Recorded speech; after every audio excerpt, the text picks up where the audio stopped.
Em outubro de 2020, militantes de extrema esquerda queimaram 2 templos religiosos em Santiago, capital do Chile, durante uma manifestação contra a Constituição que rege aquele país.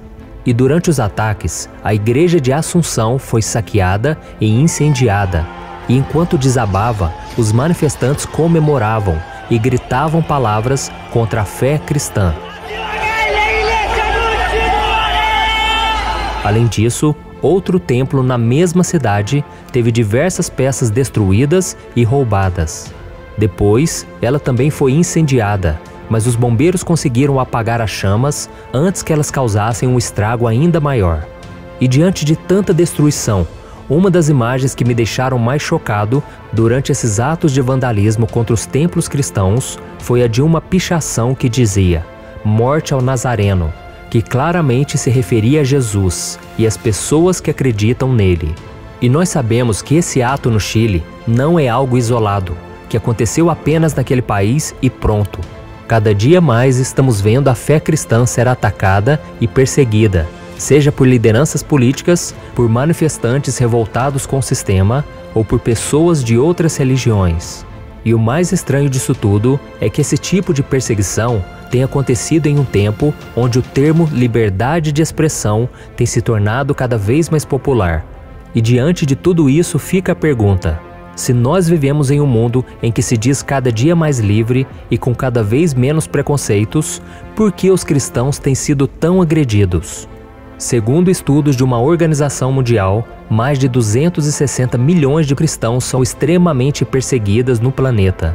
Além disso, a cada dia, pelo menos 8 cristãos são assassinados por declararem sua fé em Jesus.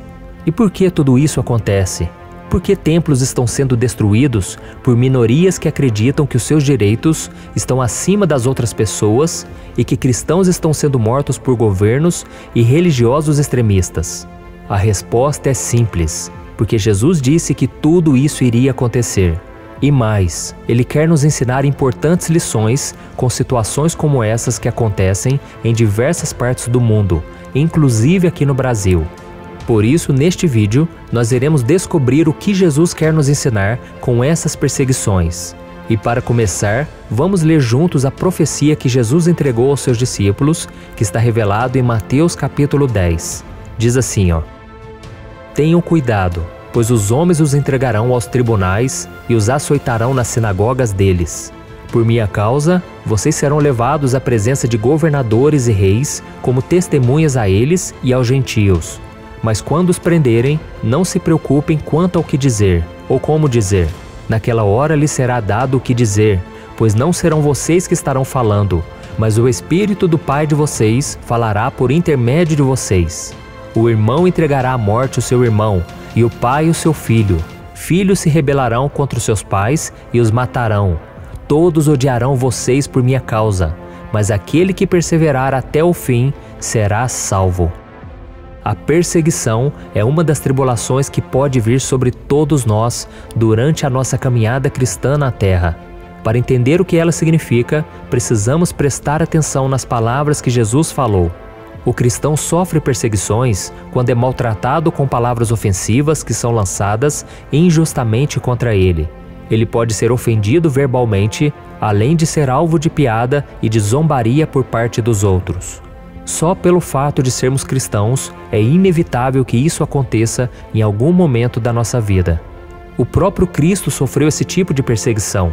Jesus, de forma injusta e cruel, foi zombado e insultado por muitos, especialmente no final da sua vida. Jesus já sabia que esse tipo de perseguição o esperava, e foi exatamente o que aconteceu com ele antes e depois de ser pendurado na cruz. Ele foi zombado pelos soldados, pelos que passavam perto da cruz, pelos líderes religiosos e pelos 2 criminosos que estavam ao seu lado. A verdade é que ninguém foi tão perseguido, insultado e zombado quanto Jesus, e nem será. Foi por isso que ele disse que todos odiarão vocês por minha causa. E tem mais, se você é um cristão verdadeiro, você também passará por tribulações nesse sentido. Também será zombado, ofendido, humilhado em algum momento. Esse tipo de perseguição pode acontecer na sua casa, no seu trabalho, na escola ou em qualquer outro ambiente que você frequente. E outra coisa que você tem que entender é que a perseguição na vida do cristão não está relacionada apenas à violência ou às ofensas. Ela pode se expressar por meio de acusações falsas que são levantadas contra ele, assim como aconteceu com Jesus, que foi vítima de muitas mentiras criadas sobre ele.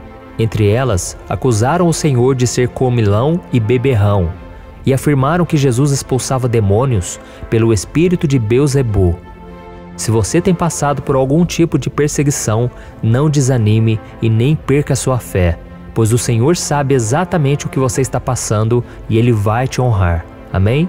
Mas se mesmo sabendo que o Senhor não vai te abandonar, você ainda quiser evitar ser perseguido por causa do seu amor a Cristo, saiba que existe uma forma. Basta que você se amolde ao padrão deste mundo. Viva conforme a liberdade do mundo. Faça o que os outros fazem. Feche os seus olhos para o Evangelho, que denuncia o pecado e convida o pecador para o arrependimento. Pregue o que o mundo gosta de ouvir e ninguém mais vai te criticar ou te perseguir, tá bom? Mas eu te pergunto, isso vale a pena? Existe algum proveito em deixar de ser perseguido por amor a Cristo? Não, essa é uma atitude de covardia.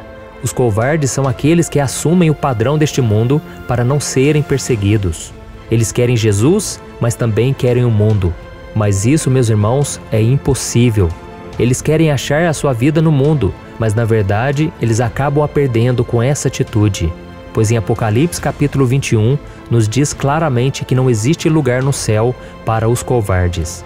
Mas por outro lado, Jesus também nos dá uma promessa que está em Mateus capítulo 5. Olha o que ele disse: Bem-aventurados os perseguidos por causa da justiça, pois deles é o reino dos céus. Bem-aventurados serão vocês quando por minha causa os insultarem, perseguirem e levantarem todo tipo de calúnia contra vocês. Entenda uma coisa, meu irmão e minha irmã, você é chamado por Cristo a ser perseguido por amor a Ele. Se você quer ser fiel a Deus, você será perseguido. Por isso, não evite a perseguição, mas esteja disposto a sofrê-la quando ela vier. E sabe o que Jesus disse aos seus discípulos diante da perseguição por sua causa? Alegrem-se e regozijem-se. Mas talvez você esteja se perguntando, será que Jesus está pedindo para que a gente fique sorrindo no meio do sofrimento? Não é isso. O que Jesus está nos sugerindo é que nós não fiquemos desesperados diante da perseguição, mas que nós tenhamos a plena certeza de que estamos sofrendo pela causa certa e que devemos nos alegrar por isso, porque isso resultará em muitas bênçãos para nós. No livro de Atos, no capítulo 5, vemos que os apóstolos, mesmo depois de terem sido presos e espancados pelos líderes religiosos, eles deixaram o sinédrio alegres por terem sido considerados dignos de serem humilhados por causa do nome de Jesus. Já o capítulo 16 nos mostra que a alegria de Paulo e Silas era tão grande na perseguição que eles cantavam louvores a Deus na prisão. Então, como explicar essa atitude de alegria dos discípulos de Cristo? É que Deus dá força aos seus servos em tempos de perseguição. A alegria do cristão nesses momentos difíceis é resultado do agir do Espírito Santo que neles habita. Então, isso significa que nós devemos buscar a perseguição? Não, de forma alguma. Mas Deus sabe que nós estamos sujeitos a sofrê-la e por isso seremos considerados bem-aventurados se isso acontecer. Por isso, meu querido irmão e minha irmã, não se surpreenda com o que está acontecendo pelo mundo. Não fique espantado quando eles queimarem um templo ou denegrirem a imagem de Jesus em algum seriado de TV, durante um desfile de escola de samba ou em alguma manifestação. Também não se assuste quando você souber que mais um grupo de cristãos foi assassinado em algum país da África ou da Ásia. Jesus já sabia que tudo isso iria acontecer, inclusive comigo e com você. Então fique firme, porque você não caminha sozinho. Amém?